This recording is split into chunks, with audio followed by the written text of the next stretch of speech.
Je vous présente donc Kaïs Bacha. Il est parti du sud de la Tunisie. Il est arrivé à Lampedusa, en Italie. Après, il est arrivé à Marseille, puis au square de la Villette, où je l'ai rencontré. C'est les conditions de vie sur le campement de la Villette. Donc c'est Kaïs qui se réveille le matin. Bon, ils avaient réussi à faire des campements de fortune avec des couvertures et des bâches. Ils essayent de prendre soin de du campement pour essayer de garder un peu de dignité. Alors là, on arrive à l'association franco-tunisienne. Les feuilles que vous voyez là, ce sont des attestations qui ont été faites par Médecins du Monde pour que chaque Tunisien puisse avoir une preuve, une attestation de son arrivée en France.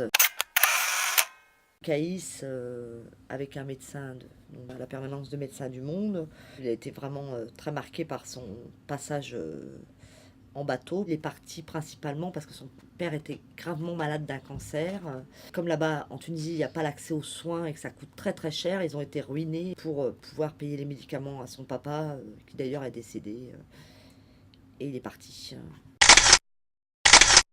Il y avait beaucoup de mineurs très très jeunes sur le campement, qui devaient avoir 15, 16, qui étaient à la rue. Et ce jeune, il n'arrêtait pas de dessiner sur une toile cirée des bateaux, des bateaux, des bateaux, et encore des bateaux. Là, c'est une photo symbolique, parce que Kaïs est resté 3 mois en France et il en a eu marre. Donc après concertation avec sa famille au téléphone, voilà, il a décidé de rentrer, de quitter la France, parce qu'il préfère retourner dans son village plutôt que de vivre comme un clochard à Paris. Donc là, nous sommes à l'aéroport pour le départ. Et il y a quand même l'angoisse parce qu'il va falloir qu'il affronte le regard de sa famille, mais aussi le regard des gens du village. Parce que pour eux, la France, c'est quand même l'Eldorado.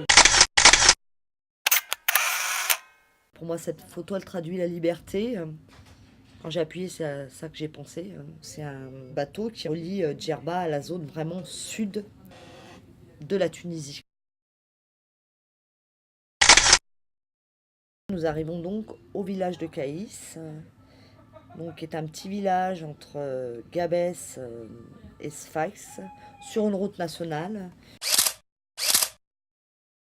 Alors là, on arrive chez Kaïs.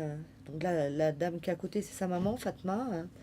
Et là, c'est ses oiseaux à Kaïs. Quand il était en France, il était très angoissé qu'il arrive quelque chose à ses oiseaux. Donc il appelait tout le temps sa mère pour savoir si ses oiseaux allaient bien.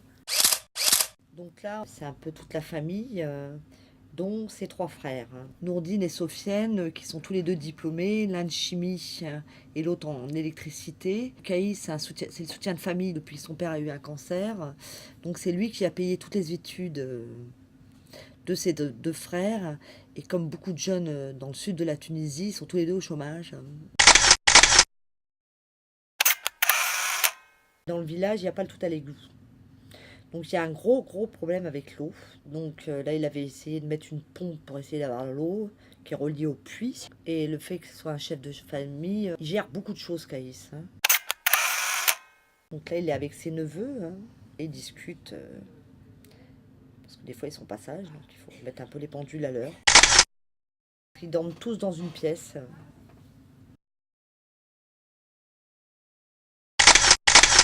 Là, on est à l'entrée du village où Kaïs essaye d'avoir de l'essence pour pouvoir alimenter la pompe qui permettra qu'il y ait de l'eau pour les tomates. Donc là, on est sur un point de ralliement sur la route de Sfax-Gabès où on trouve de l'essence dans des jerrycans. Kaïs qui vérifie toujours ses tomates. Il est tout le temps dans l'angoisse. Il faut qu'il réponde aux demandes de la famille. Son but à Kaïs, c'est que toute la famille puisse vivre avec la culture. Et je pense qu'après, il va repartir.